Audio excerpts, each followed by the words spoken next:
Hello, listener. Welcome to the Get Better at Recruiting podcast. I'm your co-host, Noel Wolf, and I'm joined by Alex Lebelski. In this episode, we delve into the overall recruiting process and some of the differences between corporate recruiting and outside agency recruiting. We also get involved in a couple of philosophical discussions around what makes a good recruiter and how recruiters should operate to give a good name for yourself and make a good brand for yourself. Hopefully you've enjoyed the first two episodes where we gave an overview of the recruiting industry and also Alex and my backstory. If you haven't listened to those, please go back and listen to those. If you like what you're hearing, please give us a like and a review in your podcast player of choice, and feel free to spread the word to others. We're hopefully going to help the next generation of recruiters get better at recruiting. Hope you enjoy the episode. Here we go.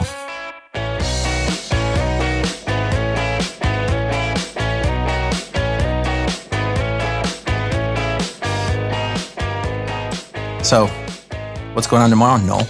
Tomorrow I am running my second only Spartan race. Ran one 10 years ago and just happened to be 10 years almost to the day where I'm running it again. So did it take you 10 years to recoup from the last one? No, I've always wanted to do one again. Yeah. And then, with COVID, we pushed it off, and then I finally grabbed But COVID was the last 2 years. Yeah, they didn't have You it. said 10. You hope and you pray that you're going to sign up. Life gets in the way. You got baseball games, you got, running a company. And then finally you're like, I'm finally going to do this. I'm not getting any younger. So. And you've been courting a lady the last 10 years that you've finally married the last couple of years. Well, I should know because I married you guys, but. This is true. Okay.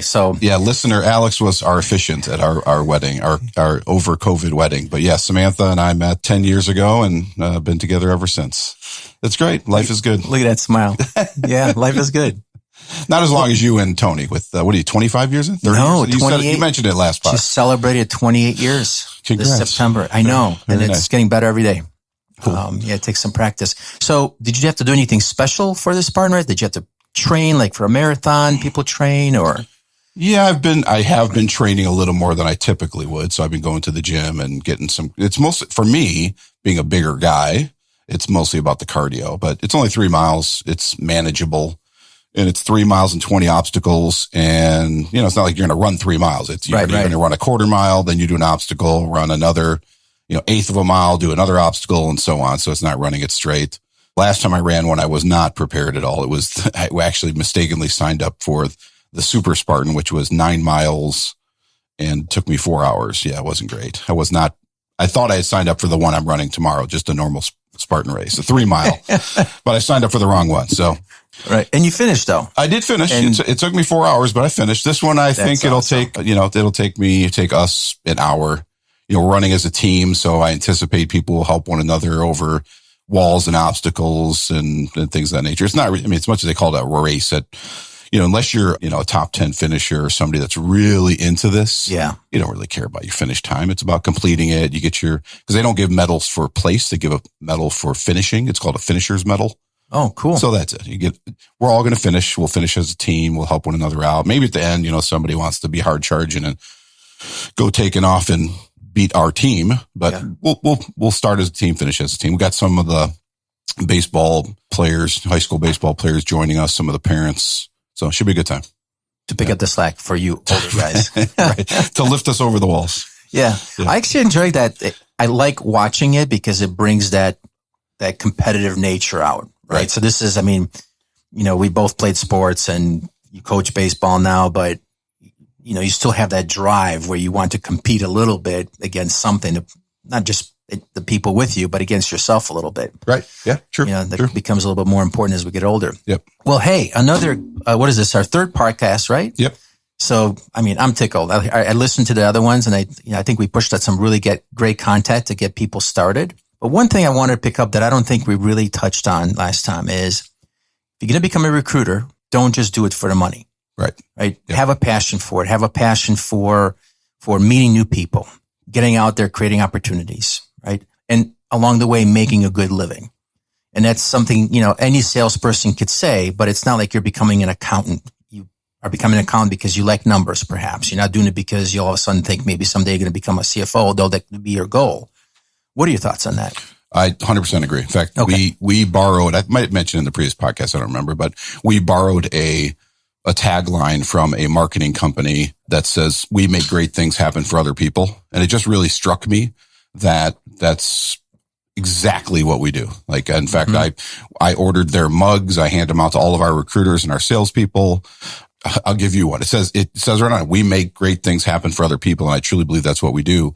And I think it does give the recruiters who work with me here it gives them a little bit more of a mission than just earning a salary and a commission check. I'm a little older. I read articles that, some of these new, younger generations want a sense of purpose in addition to earning a living. And this is a job that can give you that purpose, and on the outside, the compensation is great. And that sometimes attracts, people to the industry. But if you really look at it as you are affecting change, you're helping people find a better job or be able to afford a better house or provide, send their kid to college or so on, because you help them find a job making, X more money than the next person. And on the flip side, you're also helping clients. I mean, you have a client who has an opening, has a project going, and they can't move forward until they have the person who can swing the hammer, let's say. We don't do that. We do IT. But, if they don't have that, the whole project grinds to a halt. So you're helping not only the candidate on the one side as a recruiter, but we're helping in our business, helping our salesperson, who in turn helps our client fill that opportunity. So I was thinking about this the other day when we were, discussing some subjects for today and future. Do you think this stereotype of a recruiter is evolving when we first started? Do you feel we're beginning to be perceived as a trusted advisor, as a consultant, right? Because there's two sides of the fence, right? You're in the services industry where you're actually providing a service to your customer, whether it's project based or helping them find for a fee people to join their team, part of Collinwood. Right. Me, myself, right now, I'm more on the inside, although through Q4Me and my company, we also do a little bit of outsourcing, but it's a little bit different than your model. Do you think that it's evolving a little bit, that when you come in as a professional recruiter, not just as a headhunter, there's some value these days than when it was 15 years ago, 10 years ago? So that's an interesting and insightful question. I think that our industry continues, doing this 25 years, continues to have great apples and bad apples. There are still folks that either are in it for the money or very transactional. They will ghost a candidate if they don't feel that candidate will serve their purpose. And that's probably been the whole time I've been in this industry, whether we had chatbots and AI like we do today, or we just had phones like we did in the early days. There are going to be folks who are transactional and give our profession and our industry a bad name. And on the flip side, if you go out to, Glassdoor or Great Recruiters or various review sites, G2 now they do software reviews, but they have a section for, staffing and services firms. You'll see there are a lot of people who are extremely happy with the recruiters that they have dealt with and worked with, and feel very fortunate to have those people be their advocate and be their counselor and consultant. I actually just sent a research report out to my entire team and essentially advocated for that exact same thing, Alex, which is we can't just be transactional. We have to, during the course of your conversation with that candidate or with that client, you should be able to draw upon things that you have learned as a professional in the hiring, in our case, technology space, to say, here's the trends, here are where the unemployment numbers are, here are where salaries are going for particular skill sets. Here's, you, Mr. or Mrs. Candidate, you're worth X in the market, and same counseling a client on the reverse to educate them that when they say, I want to pay a tenured Java developer $100,000, to say, yeah, that's not, you will get 0 applicants for that role. That's just not where the market is today. So yeah, definitely being a partner to our clients and our candidates, not just being an order taker, to our clients, to our candidates. You have to be able to push back sometimes. You have to be able to educate sometimes. If a candidate says, I want X, and that's just not possible, you have to tell them that. And same with clients. So back to your original question, where are we today? I think we're in a similar boat as far as reputation as we were in the past. There are hundreds of thousands of great recruiters out there, great salespeople out there, great staffing firms out there. But there are also ones you want to be leery of, and will be very transactional. We'll give you a bad name. I think I joked about it in the last podcast. If you go to Google and just type in recruiters are, you'll get the first couple hits will be recruiters are lazy, recruiters are shady, recruiters are garbage. And, there are people who have given our profession a bad name, but there's plenty of folks out there who will advocate for you as a candidate and help you find a great job and, move you to the front of the line, not have your resume get lost in an applicant tracking system. So again, kind of goes both ways. Yeah, I would agree that it's all about, what's the saying? It's we're as good as our last hire. Sure. In the industry. That's the inside joke, listeners. But I don't know. I take it upon myself, and sometimes it backfires. Sometimes customers and applicants don't like hearing the truth. And what I say by the truth is I almost feel like I'm a reporter. When I say something to a customer, it's not something that I just made up and pulled out of thin air. I'm giving them a story that I've heard from dozens of candidates that I've screened, spoken to, per se, in the same job profile that they're recruiting for, right? So if they come in and say, hey, we want to hire applicant ABC with these skills, on-site or off-site these days, everybody's going remote. Some are working a flexible schedule, hybrid, if they call it. And just setting that expectation. And sometimes they don't like to hear it. Well, this is what we want. That's great. But just be prepared that your talent pool will now go from 1,000 people to maybe 100. And I still feel like when we deliver that message, it almost sounds like it's an excuse to them. Well, that's not true. I read this article, and my friend who works at company XYZ, they just hired 15 people. All that may be true for that company XYZ, but no one company is alike. Right? No one candidate is alike. Just like there's bad so-called recruiters, there's also bad employees, Sure. right? You don't see a tagline that says, Java developers are all bad, or, managers are all bad, or salespeople are all bad. So there's always the good and the bad apple. So yep. Where I'm going with this really is I feel that the industry is evolving, but not fast enough.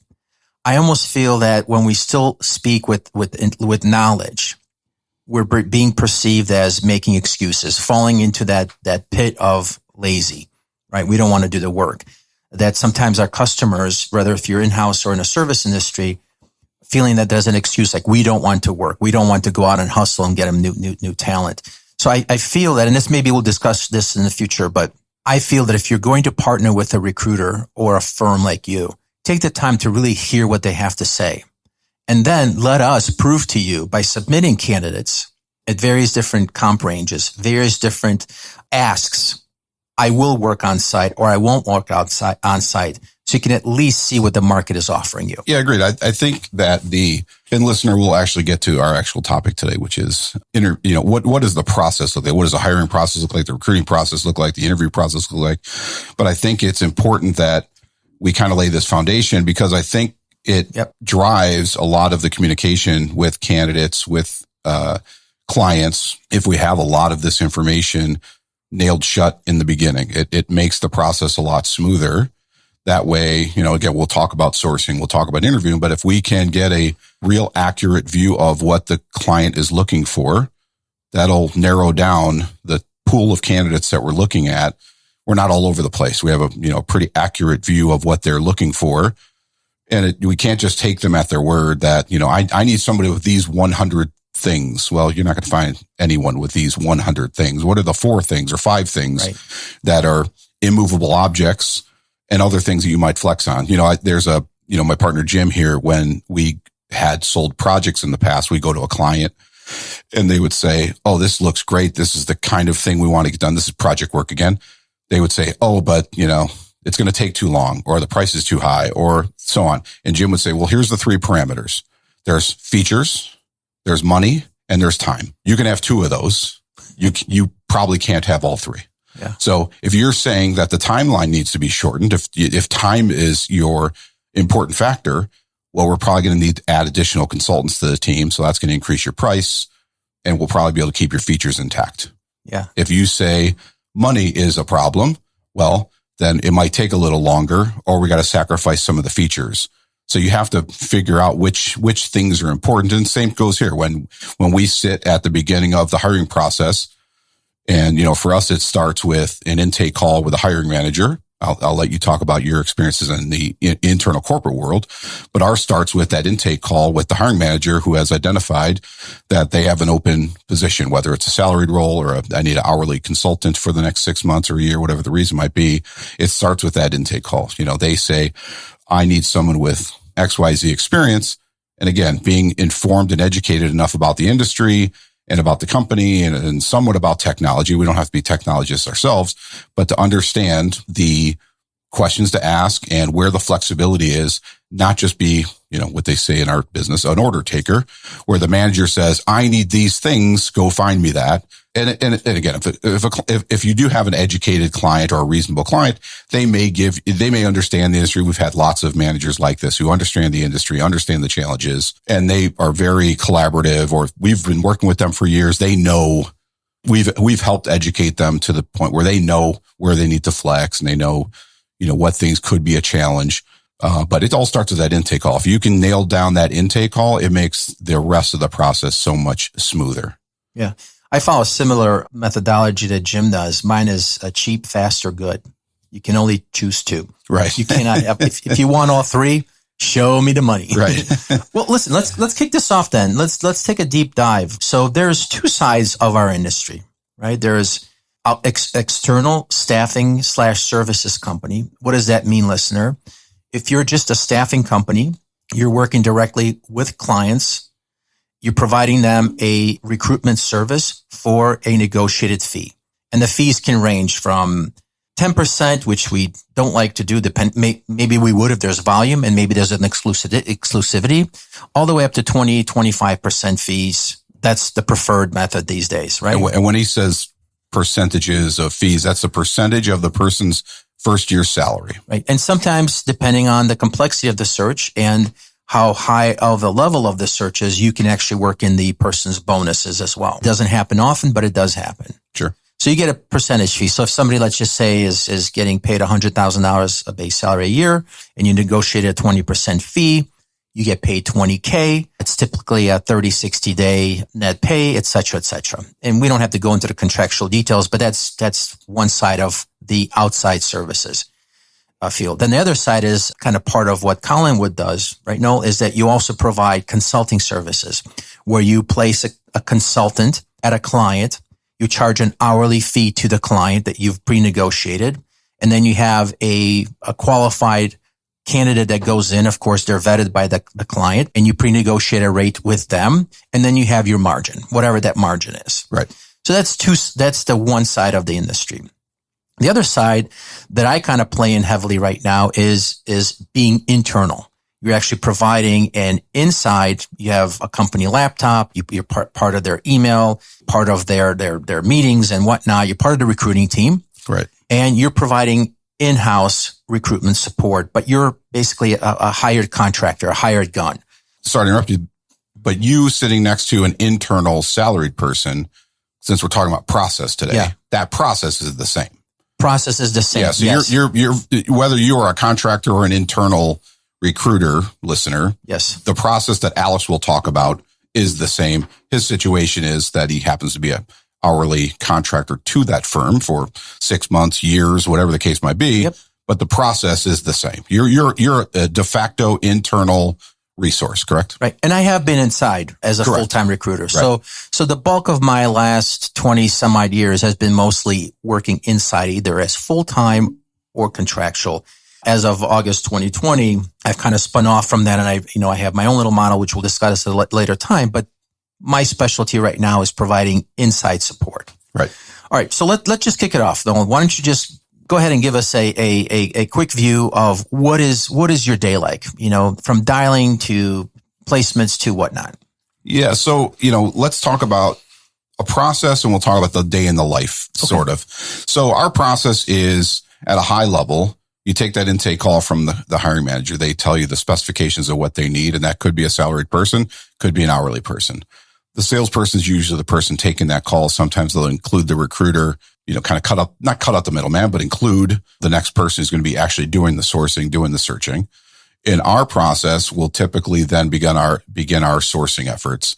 There's some transactional things, right? We want to put it in our database so that we can track candidates against it. So the salesperson takes the intake call, all of the necessary logistical information. Mm-hmm. What's the salary or rate? What is the duration if it's a contract? What are the benefits if it's a salaried position? What's the career path? How big is the team?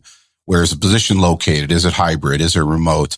You want to get all that logistical information nailed down. Most companies that you'll work for, who are an agency, have some sort of a checklist or cheat sheet that you're going to want to follow.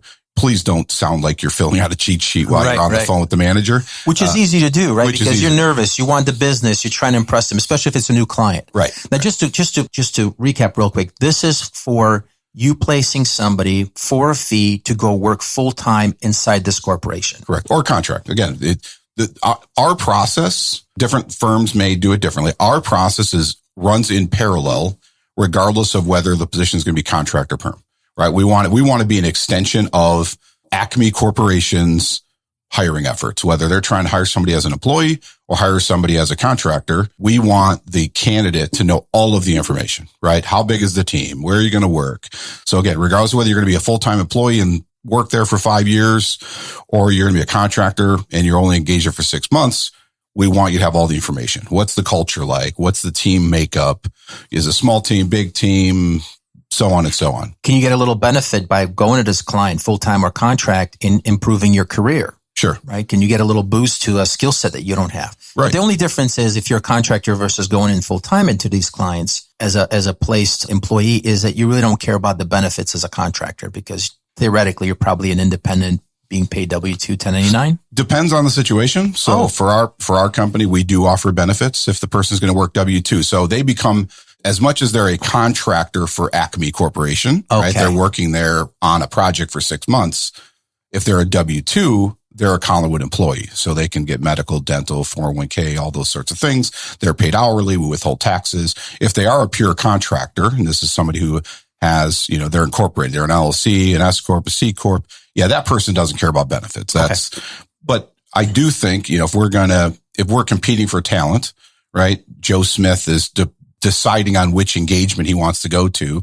And Collinwood's at Acme Corporation has, I don't know, a good culture and the pay rate is X. And, it's a better opportunity versus the next staffing firm or the next opportunity who said, yeah, you're going to make this rate. And I don't know any other additional information.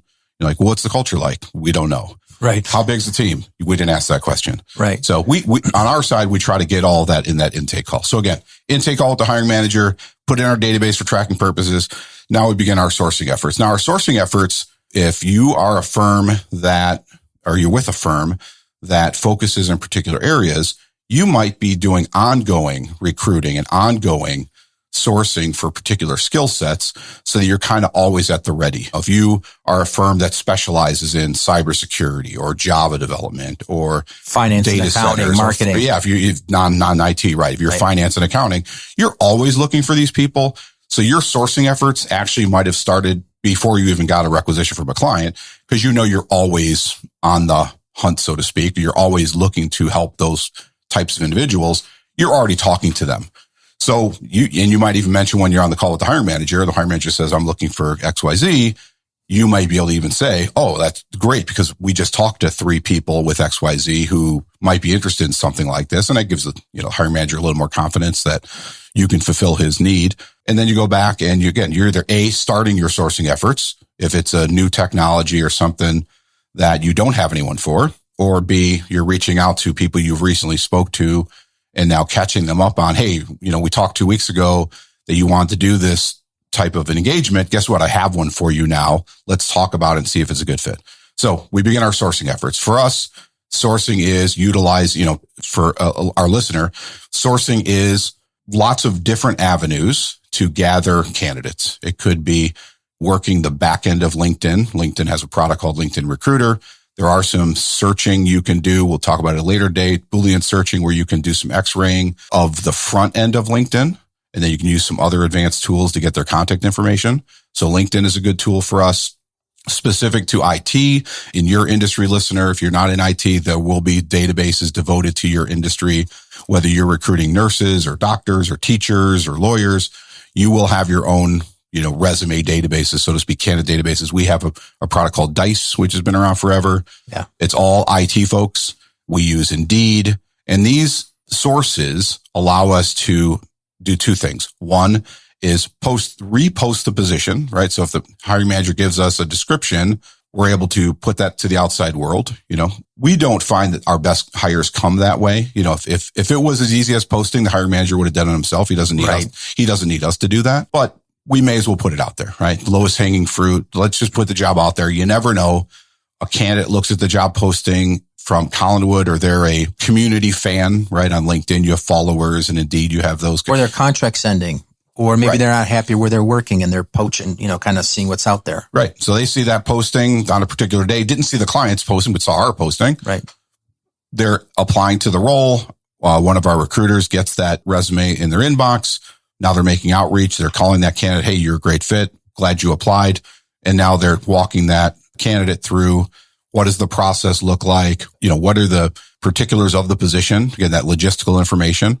Why would you want to work here? And then asking logistical information as well. So it's kind of a give information and take some information in that intake call. In fact, I'm very clear. So my process when I talk to a candidate is I like to first tell them a little bit about our company, right? Whether they're going to work for Acme Corp as a full-time employee or come to work for us as a contractor, I want to set a baseline of who we are. Like, why does this person who just got a phone call from a stranger want to work with my company versus the next recruiter that's going to call him or her or the call they just got an hour ago? Why Collinwood?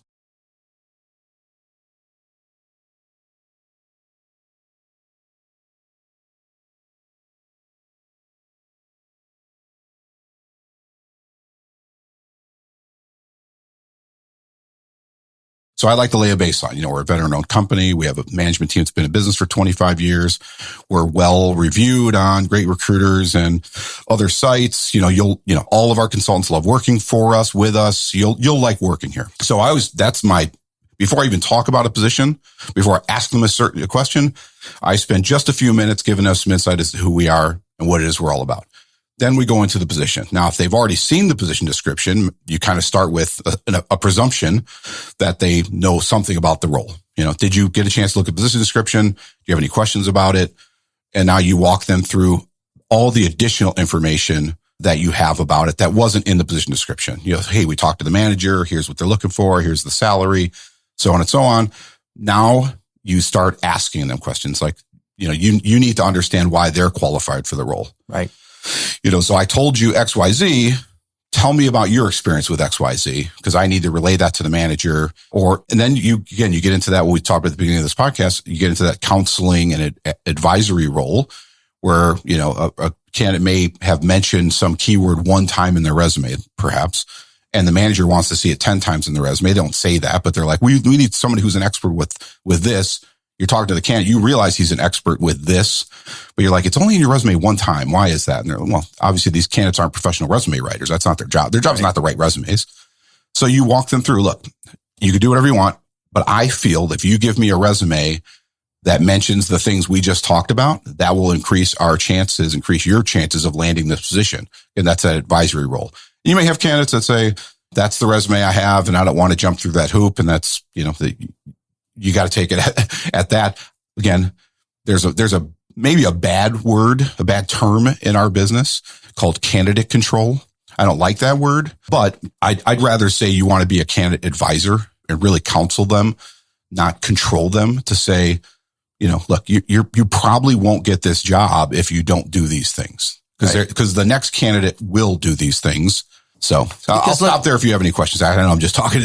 No, it's just great because I want to segue. So just to piggyback real quick is that the reason we want to control the candidate, and I don't like the way, what that means, but it's very important, listener, you understand why it's important for us to control the conversation, because just like there are shady recruiters and salespeople in any industry. There's also shady employees and contractors. And the last thing we want to do is represent somebody with our brand name to our customer without getting to know the nitty gritty and you have to ask the hard questions in order to build a trust between the candidate and the client. And what I want to recap also for you listeners, as Noel covered everything in his industry, is that it's very important to understand that when we talk about an intake call, typically Noel's in the services industry, which what Noel's is part of, is that the intake call is typically handled by a sales rep that's part of Noel's team. So they're the ones that control all the data that comes from the client. Then they come into the office and share that with the recruiters. Typically, and I'm sure that the industry will evolve in this, sometimes companies allow their recruiters to sit on these intake calls so that a recruiter can hear what's going on. So I want to just kind of recap that it's, as a recruiter, you're not doing the intake call. You're not sourcing. You're not representing. That seems like a lot of work. You have a specific job. And on this podcast, particularly today, especially, we're here to help you understand what you'll be doing as a recruiter. So in this case, your job is to take the intake order and go out and find a talent, partner up with the client or the salesperson, and deliver hopefully a qualified individual. Correct? Correct. Okay. Correct. That's, kind of step 1, 2, 3 of the process, right? We take the intake call with the manager, then we begin our sourcing efforts. Now you're doing that. And sourcing is done by recruiters. Sourcing is done by recruiters. In some organizations, much larger organizations than our firm, and there is a dedicated role for sourcing. There are certain folks that tend to gravitate towards that role and enjoy that. That wasn't always the case. Yeah. Sourcing, in some organizations, sourcing can be a lead into being a recruiter, almost becomes like a recruiting associate. It gives you an opportunity to learn how to read a resume. Because you're not talking to candidates just yet. You don't talk to anybody. You're just training your eye and your mind, and you're getting that visual memory. Correct. You understand how to read a resume, how to distinguish a good candidate from, or differentiate a good candidate from an unqualified candidate. Yep. I think everyone can be a good candidate. It all depends on the opportunity, depends on the role. So sourcing is typically done by the recruiters, going into all the sources we talked about. Then they're talking to the candidates, getting all that logistical information. In our model, then the next step is to have an interaction or interface with the salesperson. Again, the salesperson is closer to the client. Sometimes our salesperson will want to talk to the candidate. Sometimes they'll trust the recruiter if the recruiter's got, certain years of experience, or it's a candidate we've dealt with in the past. And they may just, with adding some additional notations, present that resume and those intake notes to the hiring manager.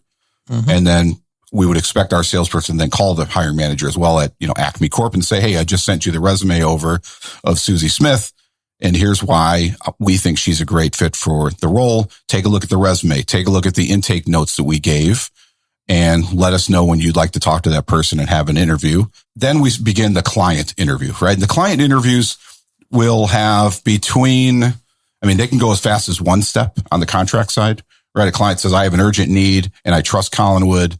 You've done good work for me in the past. Until you break my trust, you have my trust. Find me somebody.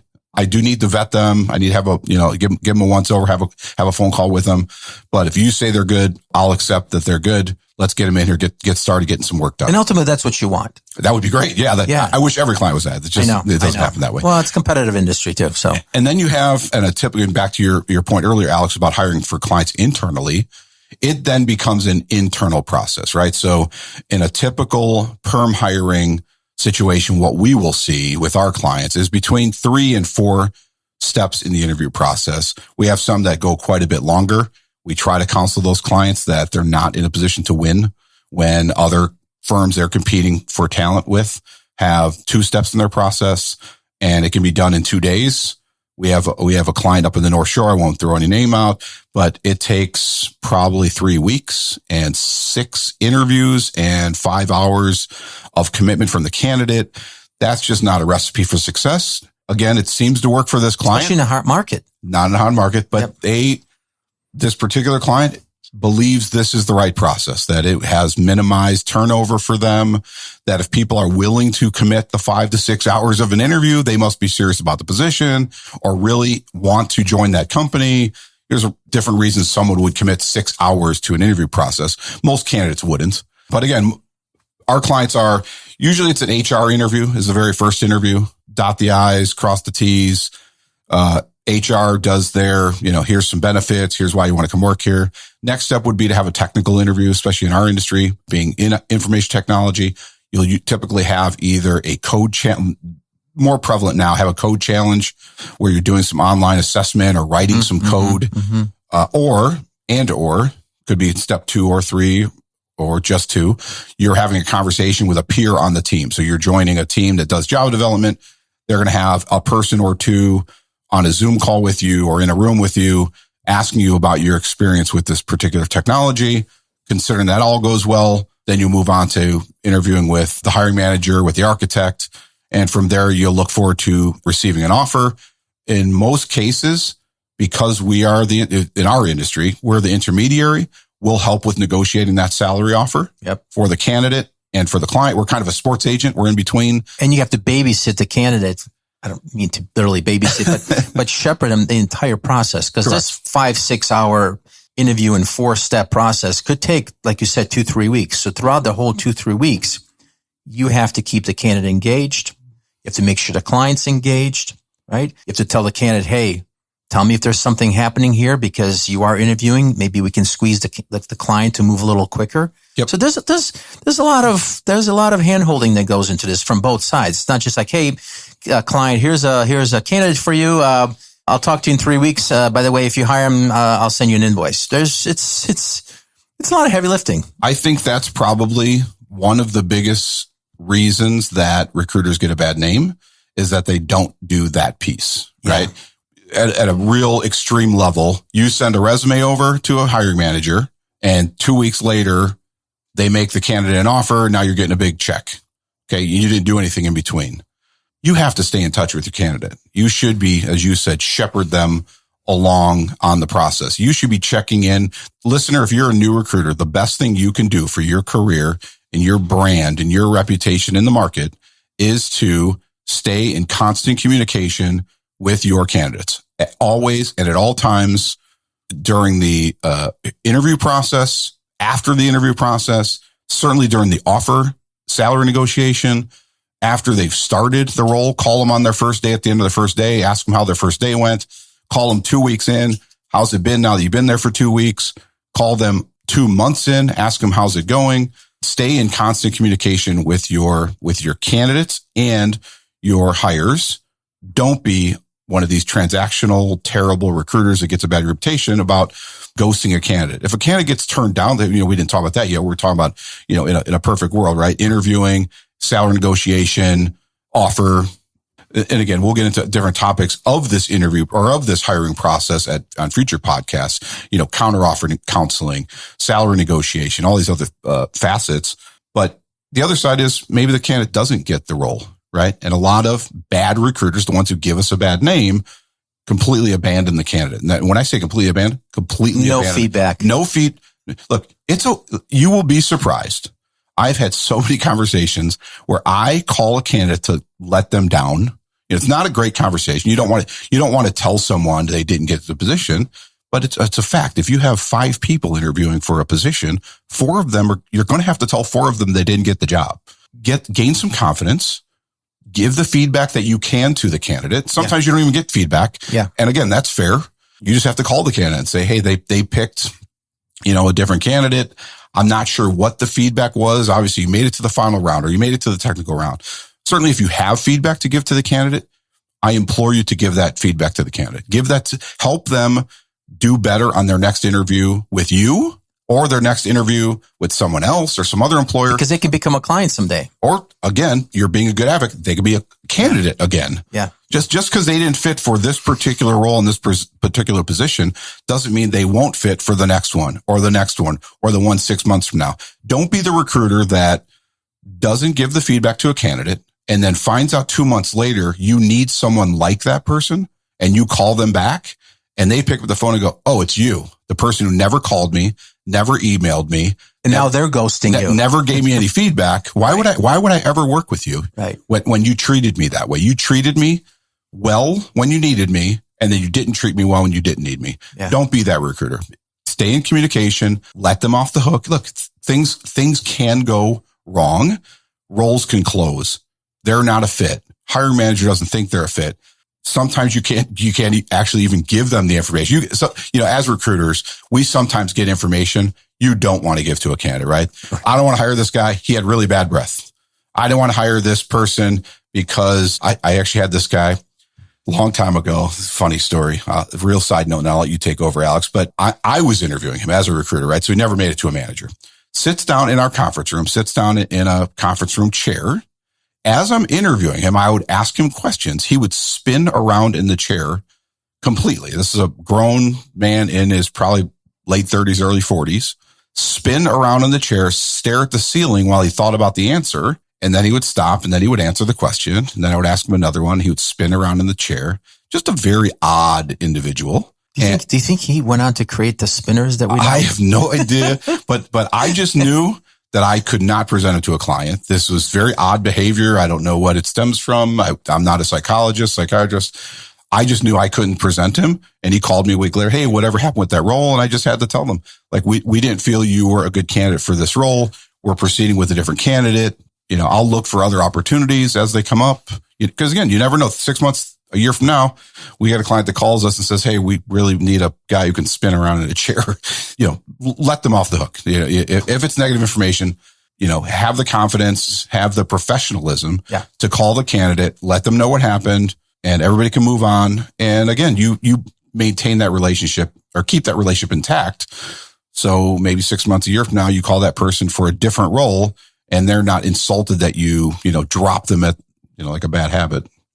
I personally struggle, and for me, I think it's the volume, right? So when I run my desk, especially when I'm supporting a client, I can be juggling between 7 to 9 in a good week, depending on the number of recs I'm managing. Recs is basically job openings, listeners. We call them recs, job orders. I can be managing between 7 to 10 plus screens per day. And then I leave time to do the write-ups and all that other stuff. So I could theoretically be talking to 30, 40, 50 people depending on if they have the skill or not, between 15 to 30 minutes per candidate. If they have what I'm looking for, it's a 30 some odd minute call. If we know early on because of compensation, location, and skill set, they're not a fit, it's a short conversation. But that's still 7, 10 people a day. And what I struggle with is getting back to them for 2 reasons. And this is maybe a good segue to go in-house and talk about what in-house recruiters do, is that when you're an in-house recruiter, you don't hunt as much for business and candidates, depending on the client that you're supporting. If you have a good job posting and you have a good name brand, the candidates come to you by applying through an ATS system. Right. The biggest problem we have, and I know you guys run some sort of a database too, is that applicants feel, and this goes for any industry, that they apply to a job and it just sits there and they never hear from anybody. 1, it's bad recruiting. 2, it could be because of sheer volume. So, you can open up a job and have 50 candidates apply. You can have 5 people apply. I've had jobs where people apply in the hundreds. How do you get through all of them? Right. And then you take, on an average, I run somewhere between 20 to 30 jobs at a time. As a recruiter, how do you balance all those plates? And that's where the trick comes in. So I definitely think that our business, our industry needs to evolve in giving feedback better. But what I'm also seeing is that it's not good enough for the candidate to get an electronic response. So for example, if you're working through an ATS system, we have templates. Right. If a candidate goes in interviews, you can send them an email saying, hey, Noel, thank you for applying, but we selected somebody else. 5 out of 10, 7 out of 10 times your phone will ring. Hey, Alex, I just got this email. I'd like to hear from you what I could have done better. Well, I can't necessarily tell you what you could have done better because I didn't interview you. Well, can you go ask the manager what I can do better next time? If I did that with 20, 30, 40 candidates per week, I'd get nothing done. And maybe we'll table this for a different podcast, but I think it's also important to let the candidates know that if they're not a fit, it's not because they were horrible. They just didn't have the skill set that we were looking for. So continue doing what you're doing. Just do it better. That's my answer always. If you get a no from us, it's not because you were terrible and we thought you were a bad person. You were just missing a certain element. Well, what element am I missing? Can I go build it? Well, sure, but you're only building it for us. My point is build it for yourself. Keep developing yourself as a professional. Don't take my feedback that you are missing skill set ABC and all of a sudden that's going to be your solution and fix for thousands of other companies out there. Sure. So I struggle with the feedback part, to be honest. I mean, if I'm going to just call out myself right now, is that I'd rather send an email because it's quicker, it's informative, we're still in touch, than to pick up the phone and call just sheerly because of the volume. And I struggle with that also personally because I do want to pick up the phone and tell you, hey, Noel, it was great meeting you, but this is not going to be a fit for today. Please apply to our other jobs. And as much as I like templates, I don't like the templates that they provide in these ATS systems. I always develop my own and put a little personal touch on there because I think it's important for the candidate to know that it's not a no for forever. It's just a no for this job. Right. Right. So keep applying. Let's keep talking. There's going to be some, if we're talking, that means that I would like to find you an opportunity somewhere. Right. So yeah, I think the feedback in our organization, I impress upon our recruiters, the feedback needs to get more as the process gets deeper. To your point, we have our friend Mike, who's worked for name brand companies as well. And I would talk to him and he would say, I had 10 hires this month. I have 15 hires next month. And I for us on the outside, that's an unfathomable number. I'm like, you're hiring 10 people, 50. He said, well, I'm not really recruiting though. It's like what you said. He said, we put a job posting up and I have 150 people apply to it. Now it's just really just sifting through to find the person who's going to get the position. But you still have to use good recruiting skills. I mean, Mike, 35 years in the business, has earned that reputation. He knows he can read a resume in 30 seconds and know if you're going to fit or not just because of the skill sets. Plus, the company he's working for is a global company, right? Right. Yep. And so name recognition, Alex Lebelski, Noel Wolf, we're still building our brand. So it takes a little bit of a longer runway. Yeah. Yeah. But I think early in the process, it's okay to send these automated replies. As you build a relationship with the candidate, you've talked to them or you've met them in person or they got an offer. It's imperative for you to, I know it's more difficult in your situation, but for us, I impress upon all of our recruiters to have an actual phone conversation. In fact, when I hear one of my recruiters, well, I sent them an email and let them know that they're not in the running anymore. I'm like, no. That person invested a couple hours of their life into talking to you, talking to our salesperson, talking to our client. They made it through X amount of levels of the interview. They just, they were the silver medalist at the end of the race. You need to talk to that person in an actual phone conversation. But again, back to my earlier point, if the person applies to the job, we get 100 applicants and only 5 of them are fits. Apologies to any candidate that might be listening to this. I can't follow up with 95 unqualified candidates for the role. We said we needed somebody and we try to do this a lot better now because Indeed allows this and LinkedIn allows us to put these like screener questions in or that Indeed calls them knockout questions on our side of the fence. I don't know what it looks like to the candidate, but if you don't have XYZ, please don't apply to this job. Like you're not going to get the job. Right. So if you're one of the 95 people out of the 100 that applied who didn't have the skills, save yourself some time. Save yourself time and don't get mad that I didn't reply. You weren't qualified for the role. Yeah. Like what am I supposed to do? Right. So Alex, we talked about my process, how the staffing world process. Where does your internal, and I know you've seen different ways of doing it, very large name brand global companies.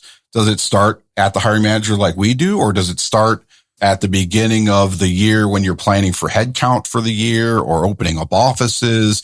I mean, your side of the world is maybe a little more like, cause we wouldn't find out about something until your side determined you needed a headcount. Correct. Right. So maybe you're doing some strategery on we're going to need to add 1,000 people next year in these locations and these technologies.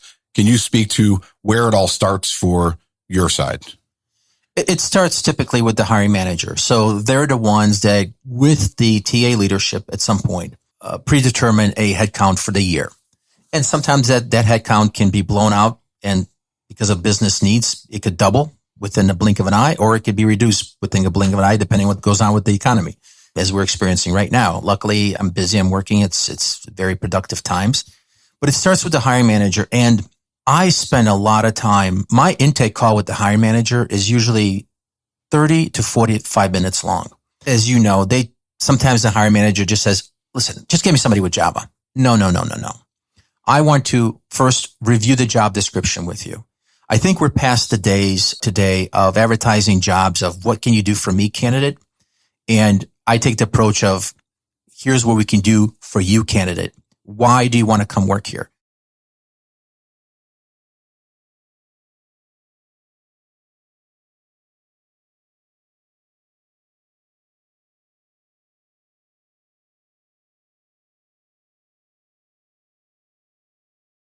So I take a lot of time in not necessarily rewriting the job description, but putting in some attractive features in there that help them understand that it shouldn't be like, please come work for us. I have this joke that I play with my managers. I'm like, here's what the candidate's reading in your job description. This is my personal opinion, Mr. Manager. And this is in the first 5 minutes. Thank you, Noel, for applying for the job.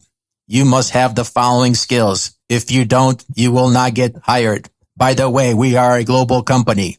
You will want to apply here and love working for us. Apply, apply, apply.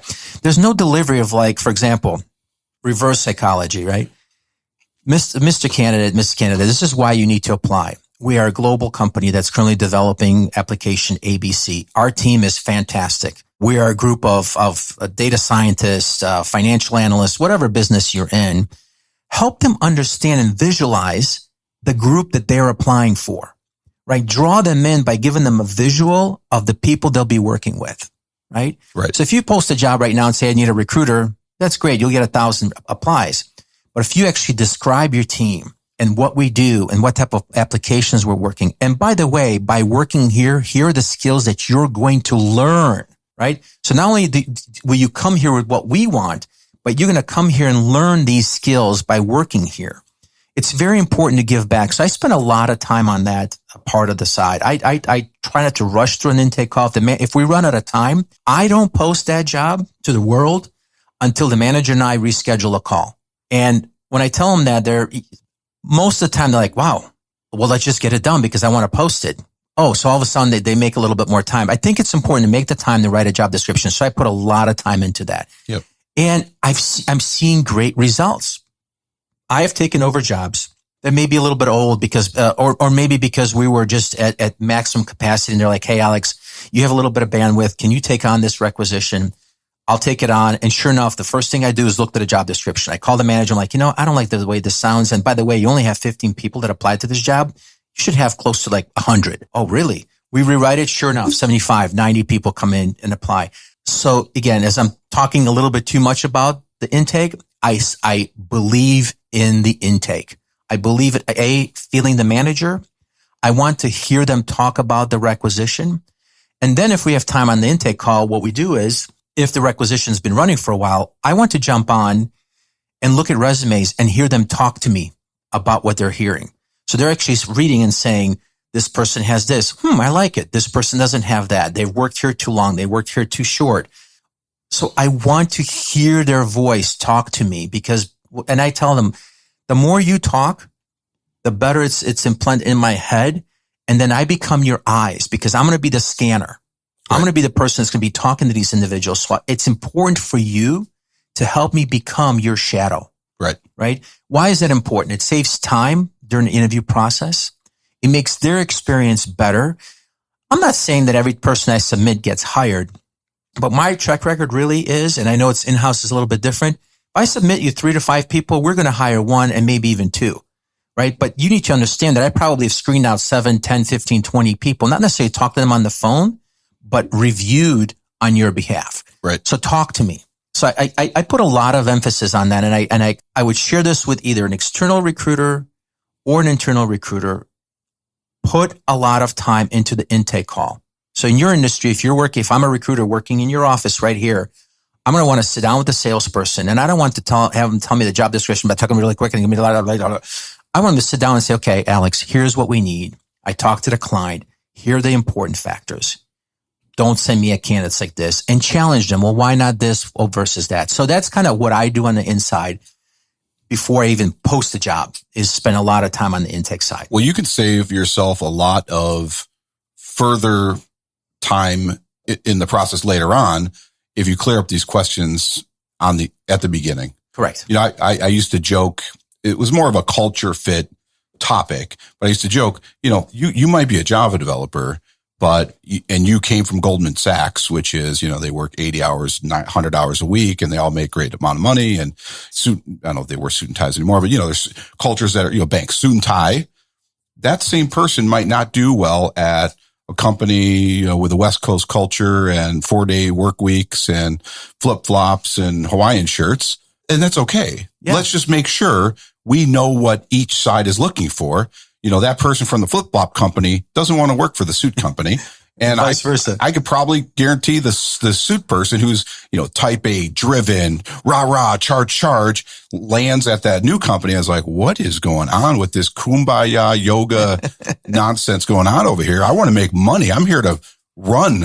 And so, that's different. And back to your point about job descriptions too. I do think you can definitely soften up a position description. There's lots of articles out there. We'll have a topic about it, about job descriptions. There are definitely ways to make it more or make it less robotic. It is exactly what you demonstrate.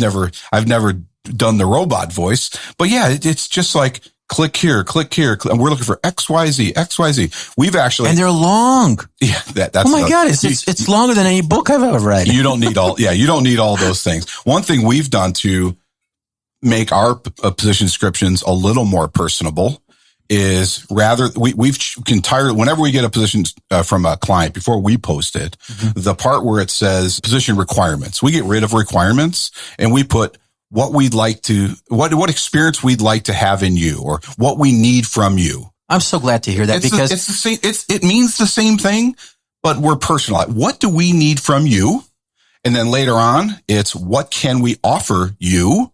That's the culture benefits. And then the first part, what you will be doing, right? It helps the candidate get in the mindset of, okay, if I take this job, because I think they call it like duties and responsibilities. That's what they call that section. Duties, or they call it job description. Yeah. No kidding. It's posted. Yeah. So duties and responsibilities, just by changing it to what you'll be doing on this team, right, just helps the person personalize it a little more. I agree, but you'd be shocked to hear. I shouldn't say you're shocked because I know that's how your salespeople sometimes hunt for opportunities is by going and seeing what customers are posting out there. But I think it's a chronic problem in the industry, across all industries, in how we post jobs today. And then we're surprised that people don't apply. Okay. And I say this to the managers all the time. I said, if you were sitting at home, and I use this is in my intake call. Besides playing a robot, I also say this. If you're sitting at home this weekend and you're reading this job description, are you applying? Are you going to apply if you're happy in your role? Interesting. And so what I asked them to do is create curiosity in the passive candidate. I'm happy where I'm working, but if I'm just sitting there saying, I'm going to see what's out there. Maybe I want to make more money. Maybe I want to find a job that's more fully remote these days. I don't know. Maybe I want to change industries, whatever it is. Create a job posting that invites a passive candidate to be curious. And this is where I'm going to segue into how I run my screens. I've been practicing this for years. I picked this up when I was working at Accenture back in the day.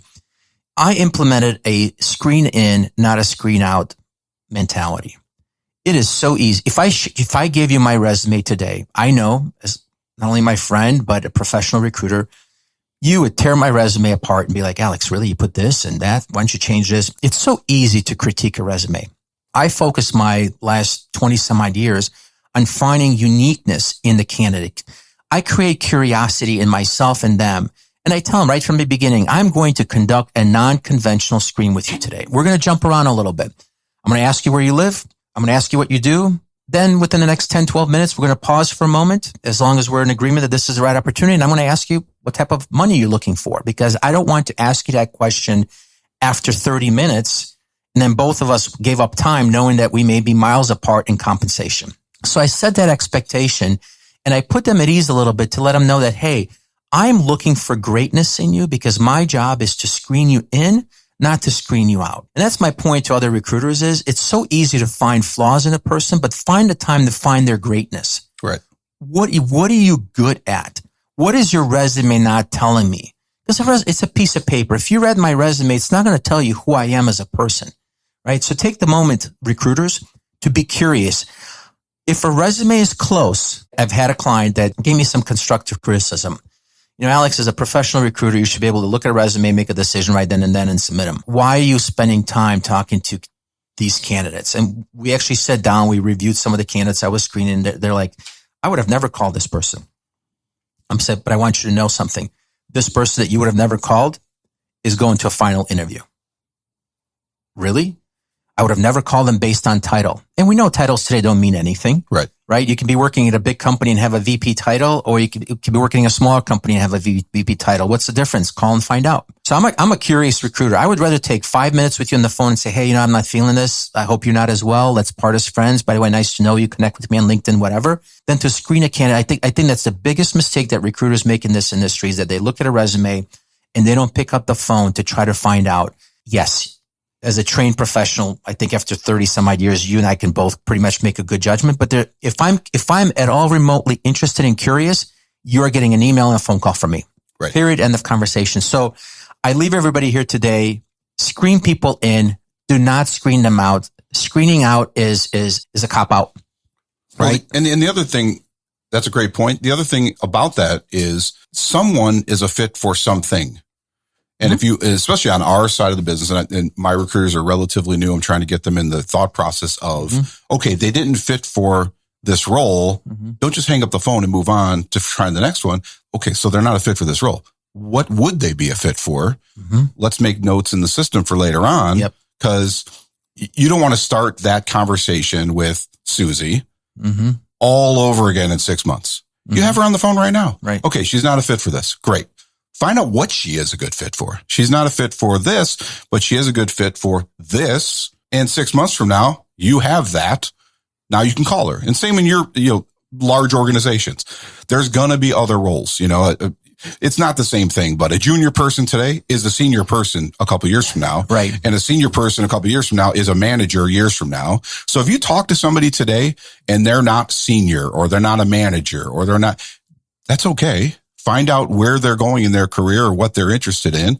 You should be able to pick up the phone and start at step 3 instead of step 1 later on, because you invested a little bit of the upfront then. So like you said, screen them in, not out. Right. And it may not even be for this particular role. It may be for future roles. Right. So really don't just, again, be transactional. They're not a fit, dump them by the wayside.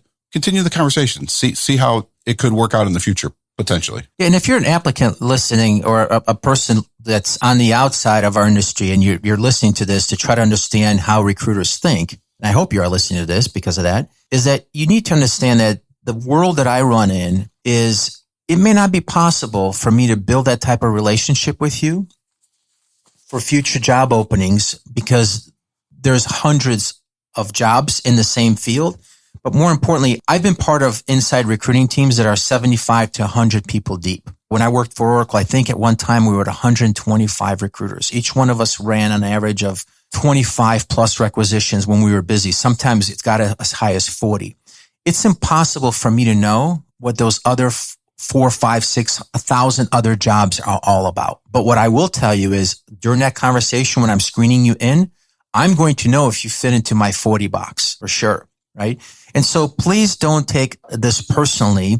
If an in-house recruiter, somebody who works inside of a company, not in a service industry, is not thinking for you or thinking about you and trying to direct you into another opening, if it's on my desk, you and I will have a conversation. But it's not. Take it upon yourself to research other jobs.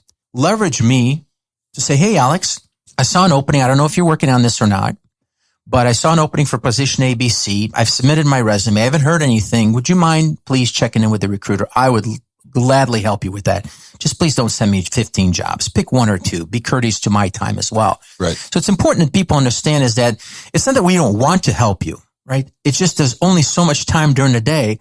Oh, and by the way, when you're an in-house recruiter like myself, you have hours of meetings every day. There's reporting. There's follow through.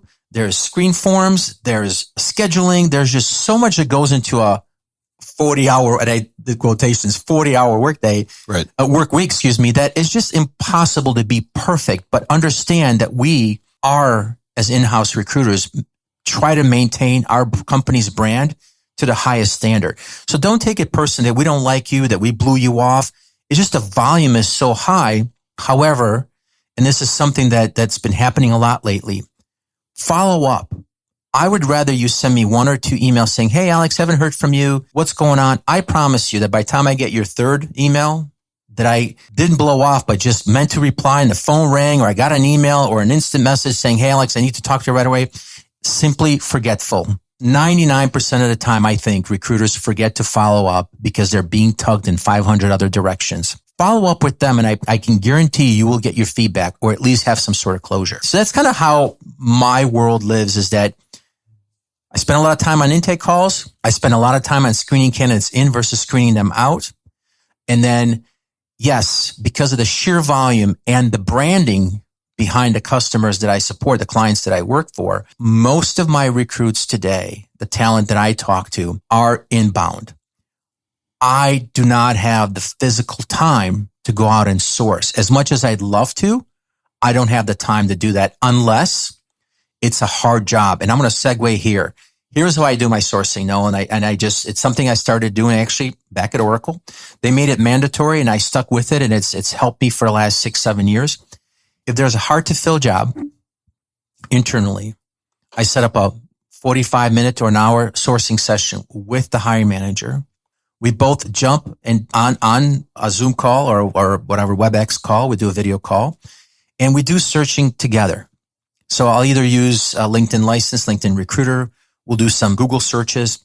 And here's why it's beautiful. I can't tell you how many aha moments I've had where we'll do a search that the manager calls out for, skill set, location, whatever degrees, to find out that, in their opinion, there were hundreds of people out there available. But all of a sudden they see that there's 50 in the entire country.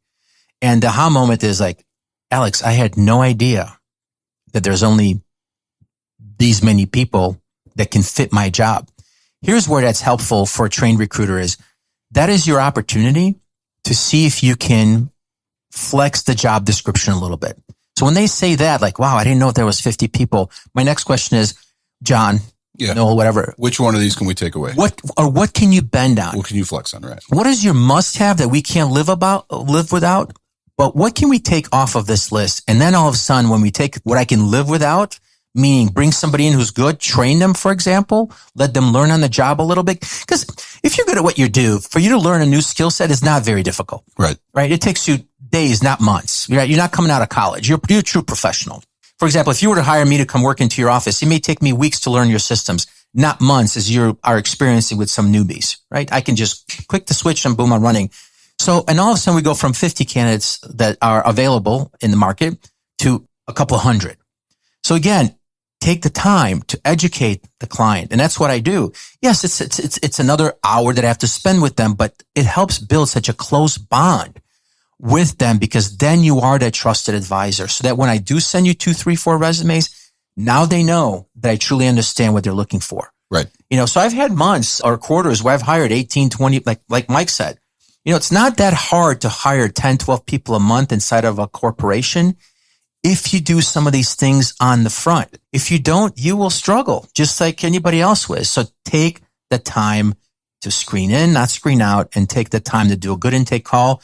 And if it all fails, if you're working on a hard requisition and you're working as an inside recruiter, and for those of you who are working inside, you probably know this and you probably don't have the time because you're working on some kind of report right now as you listen to this podcast, hopefully, is that sit down and do a sourcing session with your manager. I will tell you, it will change the relationship you have. You'll probably fill that requisition a lot quicker, right? And you're going to begin to build that name brand for you, which is kind of really what I'm after, is build a brand for myself. Right. So, so in the organization you've been a part of, since you can't handle sourcing, how does that function happen? How do jobs get posted? How does sourcing happen? Is there a team? How does that all happen in your world? Most of the companies that I've worked at and the clients that I support today, we do have sourcers, but most companies don't. You're still the sourcer. So if I do the heavy lifting on the front end, writing a good job description, I don't have to do as much sourcing for a certain requisition. I still do sourcing. I really do. Right. But let's just assume I'm running 20 recs. If I can do sourcing for only 2 out of the 20, I win. Because I can do sourcing for 2 recs, no problem. It's no big deal. You sit down, it'll take you a couple of hours, right? Maybe it'll take you 4 or 5 hours, but it doesn't have to be 4 or 5 hours today, maybe an hour here, maybe. The trick about sourcing is, and why everybody hates to do it, is because we feel that we have to do it all at once. You don't have to sit down and source for 4 hours. If you do 30-minute chunks a day, that is a lot more than just you'll go blind doing it all at once. So I like to do it in chunks. I'll do 30-minute blitzes. I'll look at the resumes. I'll set up really nice templates. I'll blast out some emails. I'll go hunt for their personal email as well. Listen, if you're in the recruiting business, you know that the easy trick is to get a LinkedIn recruiter seat, send out a bunch of emails that hundreds of other recruiters do. I don't own a recruiter seat. As you know, I have a great coaching team, More Essentials, Jason and Trisha. It's a service that I pay for to make me a better recruiter, a better client consultant.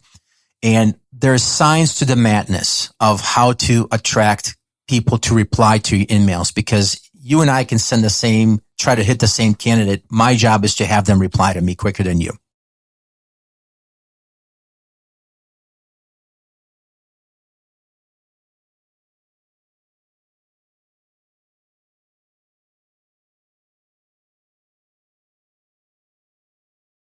My point is, I love sourcing. I still do it. I have a great coaching team that I subscribe to. It's a monthly service fee that I pay for. We meet regularly because I still want to be a good sourcer, because if I'm not a good sourcer, I'm not a good recruiter. End of conversation. So, but to answer your question, I'd rather source on 2 jobs than 20. It's not possible. Sure. You're going to drown, right? So, yes. And to your earlier point, I think if you have, so you're posting the jobs though, correct? You do post. I'm a big fan of posting. So you have to post. Huge. So, but if you work for, and you don't, neither one of us works for, I'll just pick a name brand, Apple. Yeah. If you are a recruiter at Apple, all you have to do is post your job. You're going to get people applying. People know who Apple is. People are going to go to the website, see your job, feel they're a fit. You're going to get a lot of, like you said, inbound resumes. That's why you don't have to do as much sourcing. Right. But I still think they should post a good job. Oh yeah, no, but I'm saying if a good job is posted, yes, you don't have to go doing sourcing. You're getting that inbound. Correct. Right. Okay. For the most part, but I am willing to bet that there are jobs even at Apple, right? You name any big company that struggle to fill because there's always a location challenge. There's always a compensation challenge. There's always these things that you don't disclose again in a good written job description that is not getting as many applies. So you can have a job ABC open in Apple and the same job open at client EFG, and you may get the same applicants unless you put the time into the job description. I've seen it over and over. If you look at my LinkedIn profile, I worked at some of the largest global companies, and the common struggle is for inbound traffic is that there's not enough time spent on the job posting. It's just not appealing. Oh, it's just another, like, for example, I'll just take Java. Yeah, it's for those of you that are not technical, it's a programming language in technology. If you post a Java position, you should have 1,000 applicants. It's unexcusable to have less than several hundred. Yet I see 60, 75 name brand companies. It's horrible because. And the other thing I also do, I didn't mention this is a really good point to make, is I like to play with the discretionary title. So for example, Java application developer, I put hashtag remote, or I put hashtag and I put the application or the product they'll be working on to try to draw them in. So I play with titles. Sometimes my titles are really long and not just 1 word or 3 words, because we're allowed to create a long job description. A lot of companies I've talked to, like, oh no, we don't like long job descriptions. Well, why not? Well, it's just not what we do. Well, you mean job titles? Sorry, job titles. Right. Have longer job titles, because tell your story in that first 3 seconds, right? Java remote, or financial analyst remote, or financial analyst in Montana, whatever. Just draw some other attention to your job other than just the traditional job title. Yeah. The worst job titles I have seen are the super generic ones. First of all, no candidate is clicking into that job in the first place because they don't really. Right. Don't, recruiter, listener, do not post a job posting for software engineer.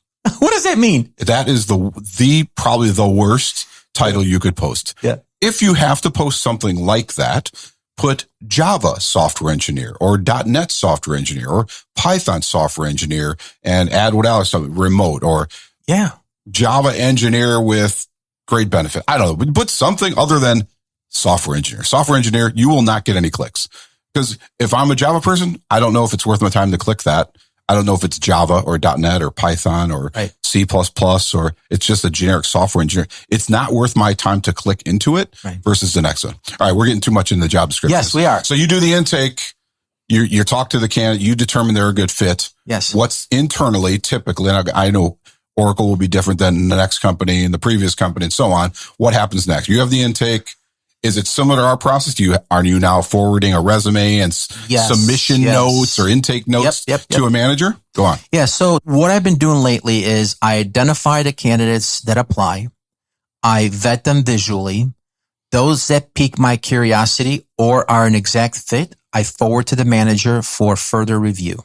And we predetermine this process. Some managers don't want me to send them resumes, and I'm too busy. Alex, make a decision. This is before you call them? Yeah. Okay. Yeah. So during my intake call, I asked the manager, hey, do you want to see the resumes that I think are worth your time before I talk to the candidate? Right. 99.9% of the time, managers want to see what's out there. They just love to see what the industry's given them. Great. They look at them. It takes them, 60 seconds per resume, maybe 120, 2 minutes. They reply, Alex, please screen, or they say, I'm not interested. Those that they say I'm interested in, I take that candidate, I email them, I schedule a call, predetermined schedule call. Sometimes I'll pick up the phone, I'll just start dialing because we're in a hurry. We want to start getting people in the door. But typically I send an email saying, hey, please provide me your availability. We set up a 30-minute screen call. We agree to disagree to move forward or not. Talk about compensation, location, skill sets. I summarize my notes, attach them to some sort of a screen form or maybe internal ATS process, and typically go right to an interview, either technical or with the manager. There's no other further review from the hiring team. If I send your resume at that point that I have screened and that you know that I have screened, you are interviewing that candidate. Okay. Yeah. So that's kind of how we get through that process. And then, from there, they moved on to second interviews, final interviews. I negotiate the offers most of the time, actually all of the time. It's what we call full life cycle recruiting. We do the sourcing, screening, identifying working on job requirements, talking to the managers, doing intake calls, negotiating offers, talking to HR, discussing benefits, yada, yada, yada. I run the entire desk from A to Z. The candidate starts with me and finishes with me, other than onboarding. Once you've accepted the offer, it gets pushed off to an onboarding team. They order your laptop. You talk to HR. You sign up for benefits. I do not control any of that. There's just not enough time. And we have specialized teams to do that. Sure. Yeah. So the volume right now is super high, but if you're not tweaking your desk, you're going to be drowning. Got it. In summary, not summary for the podcast, maybe just yet, but summary of your process. Yeah. Very similar to what we do, just internal, external. Correct. You're managing expectations all the way along. Hopefully you're driving good data and information right from the beginning. Yeah. To make things easier for all parties involved as you go through the process. You're helping with salary negotiations. You're updating your managers on, hey, why didn't you see a resume from me this week? Because maybe there weren't enough applicants. Maybe I just fell behind, whatever the case is. I'm trying to get better at following up with the candidates. It's something that is really important to me. And I am much, much better at it today than I was 2 years ago. Sure. I made it my mission that I need to become I need to bring closure to these candidates. And some of it is via email. And that's okay. I tell them that in advance. If you don't hear from me by phone, it's not because I don't want to talk to you. I just don't have the physical time. So if you get an email from me that's generated either by me through my inbox, through my email, or through the system, I want you to know that I was the one clicking that button and not a robot. If you still want to talk to me, send me a note. We'll powwow. And if they send me a note saying, Alex, I'd like to talk to you, I'll make time for them. But I tell them in advance that, hey, here's physically how I will not be able to, if you don't qualify, bring closure to you. But please don't hesitate to talk to me. So I think it's important that you set that expectation. And we didn't talk about this on how I screen candidates, but it's important that when I screen candidates, I build that. So just because I'm on the inside, Noel, I still take the time to build a relationship with the candidates. They're not just a number and a name to me, because I see goodness in every candidate that I put my name behind. So if I submit somebody, that has Alex Lebelski on the top of the email. That means I'm representing you. So it's important for us to build a trust factor. And I don't want you to think that I no longer care about you and your process here and your journey through this job if I send you a generated email, because I'm the one that typed up that template and I'm the one that clicked that button. Okay. But if you still want to talk to me, do call me. I think that's great. That expectation setting piece. Yeah. And that's one thing I've tried to impart on the intake call for my recruiters with candidates is to give them an expectation of what this process will look like. So in addition to giving information and getting information, logistical information, how much money and when can you start, but then, okay, here's what to expect next. Yes. Here's how this process will work. Yep. And actually what you just mentioned could be beneficial to our team to incorporate that. Hey, in the event things don't go the way we all plan, here's how I will handle that with you. You may not hear from me directly because of these reasons, but if I send you an email or if I leave you a voicemail or a text, trust that I sent that myself because we don't have any AI in the system here either. Sure, right. But that expectation setting piece is awesome. Like people just, our process can be to an outsider nebulous and a black hole. I send my resume in and I don't know what happens, or I interviewed and now I don't know what happens. And same in our business, maybe managers on your business too.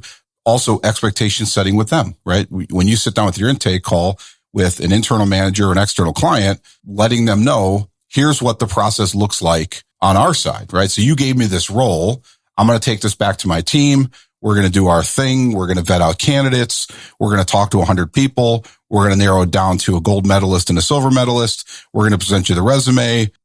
Hopefully, ideally, we come to some sort of an agreement on we'll call it a service level agreement on responsiveness from the client, because that sometimes is a difficult thing on our business. I don't know how it is in yours, but to say, Mr. Manager, if I send you a qualified candidate, can you commit to telling me within 24 hours that y'all get some sort of a response, and within 2 days we'll set up an interview and so on, barring any unforeseen circumstances, but giving expectation setting to the manager as well. Okay, you're going to give me this role. I'm not just going to go disappear for a month and show up with a resume someday. Here's what's going to happen from this point forward is you gave me the role.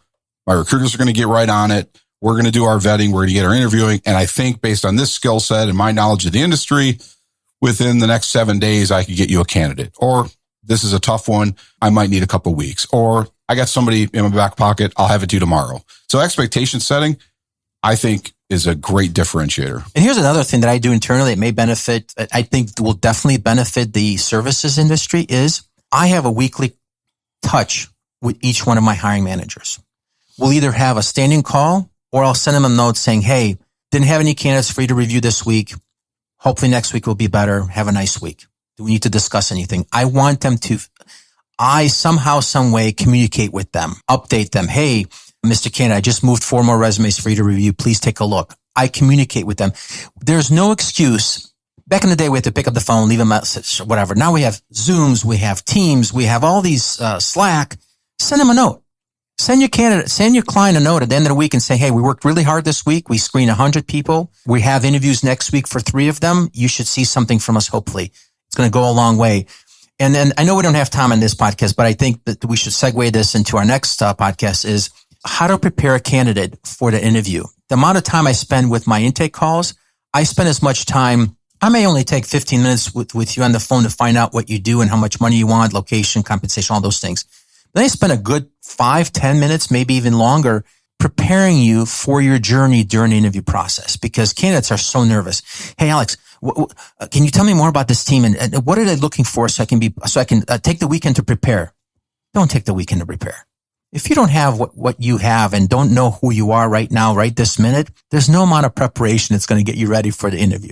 You can't all of a sudden pick up a Java book or an accounting book and learn a skill overnight. You can familiarize yourself with it, but you're not going to become an expert in it. Right. So I think this would be a nice segment for us to talk about next time is for the applicant out there, how to prepare yourself mentally for an interview so that you can get that job and leave an impression on a client base that you're trying to impress. So, yeah. Well, Alex, appreciate your time giving us some insight into how the corporate world runs their recruitment process. Listener, hopefully seeing 2 different perspectives on this process will help you in your journey. As you can see, and I think hopefully you've heard today, the interview process is similar, internal or external. We're not reinventing the wheel here. Yep. There may be additional tools for tech screening or culture fit or DISC assessments, personality tests. There may be different tricks along the way and then tools, but the hiring process is the same. And it can be at times a difficult process, but it is not a hard process. I don't know how, it's a pretty laid out. Here's the process. It's A to Z. Yeah. And because we're dealing with people on both sides, right? People can have adverse effects on processes. Yep. It may be on the candidate side, might be the recruiter, might be the hiring manager, might be the HR person, somewhere along the way, might be a candidate's, spouse, somewhere along the way, somebody can throw a wrench in the works. But the process is A to Z. Just follow the path, connect the dots, follow the process, and you can be successful in the business by following the process. And where we started, we're going to end here.